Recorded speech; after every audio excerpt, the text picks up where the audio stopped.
Calaroga Shark Media.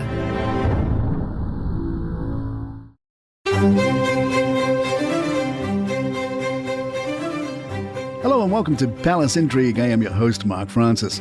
Prince Harry's legal team could be exploring a novel argument in his ongoing battle over UK security arrangements, drawing comparisons to the treatment afforded to pop star Taylor Swift. Harry, who has been locked in a legal dispute since losing automatic security rights in 2020, may highlight the armed police escorts provided to Swift during her August 2024 Wembley Stadium concerts following a terror threat. His lawyers argue this exposes inconsistencies in how UK authorities make protection decisions. A source familiar with the case said, "The government's decision to provide Taylor Swift with armed police highlights significant inconsistencies, raising questions about the transparency and fairness of the process." They added that Harry is seeking adequate security to ensure his family's safety while in the UK, allowing his children to connect with their heritage without fear. Harry's team argues his unique circumstances, his military service, global profile and marriage to Meghan Markle demand more robust protection.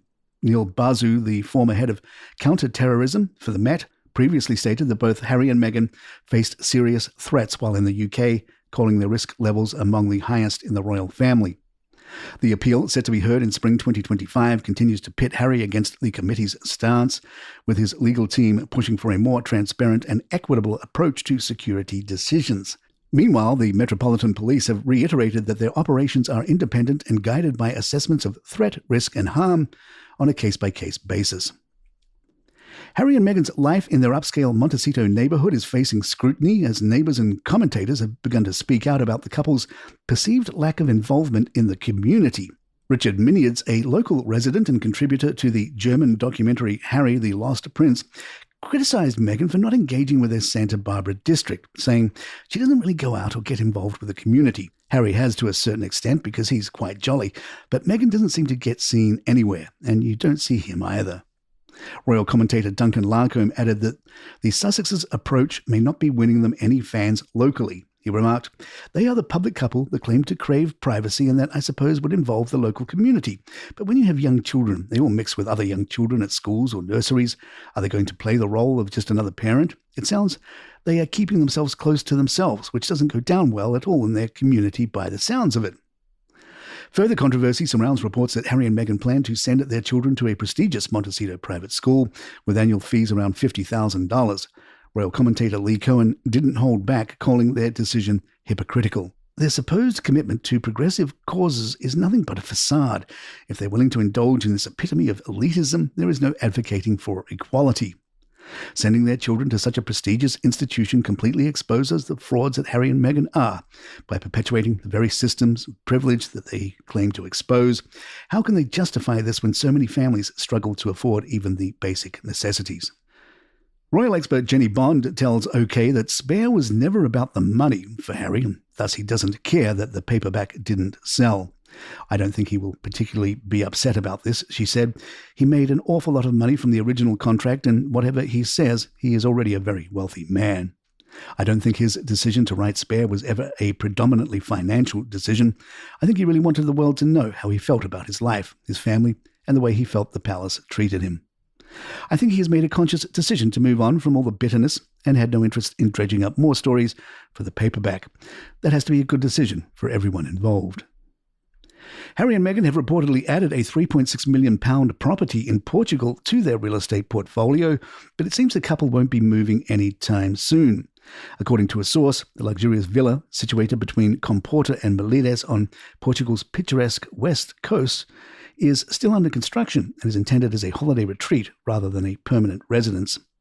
The source explained to the Express, "The villa in Portugal is more an investment than anything else, and construction hasn't even been completed yet.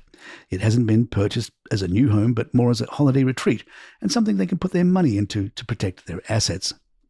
A source tells the Express there are no plans for the Sussexes to move from the US. Another insider added, "Harry and Meghan feel at home in California, and they won't be leaving there without a fight." Meghan is a US citizen, and Archie has just started a new school, so to leave the place they call home isn't even an option. More Palace in just a moment. If you thought your Christmas dinner was an ordeal, think about what it's like to hold a state banquet. Preparations for a state banquet begin over a year in advance, but the real action starts about 5 days before the visiting head of state arrives. At Buckingham Palace, the master of the households department shoulders most of the responsibility, ensuring every detail runs like clockwork. Once the banquet table is assembled, the decorative displays are delivered, unpacked and carefully arranged, then the finishing touches are added to create the perfect setting. In the kitchens, preparations start as close to the event as possible, with every dish crafted entirely from scratch. The royal chefs work meticulously to ensure perfection in every bite. No detail escapes scrutiny. Every element, down to the tiniest features, is inspected and approved by the king himself. While the renovations at Buckingham Palace continue, state banquets will be held at Windsor Castle for the next few years. At least you didn't have the king critiquing your choice of wine. Defenders of Richard III aren't thrilled about the latest theory suggesting the infamous king was behind the disappearance of the princes in the Tower.